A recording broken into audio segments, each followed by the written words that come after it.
Ayan guys, bili lang tayo ni Kulot ng wrap. Ayan. Yan lang makakayanan niya. Ayan. Ayan. Ayan lang. Kaya, okay lang din. Ano, para may lalagyan kita lang mga ulam nila. Ayan. Ayan guys. O, diba? Ayan. Ayan. Wala pang laman yan guys. Wala pang laman. Ayan. Diba? Ayan. Ayan siya guys. Ayan diba? Ayan. Kompleto siya guys. Ayan. Thank you so much Kulot. O, diba? Ayan.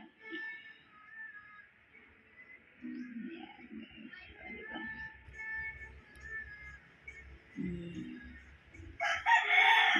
Thank you so much Kulot. Diba?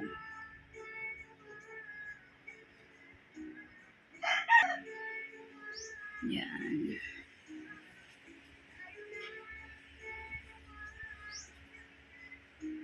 Yan guys. Diba? Para daw may lagayan tayo ng tubig. Kahit walang ulam. Tubig daw sila guys. Ayan. Dahil hindi ako mahilig sa itlog, walang itlog may lalagay dyan. Diba? Ayan. Thank you so much Kulot.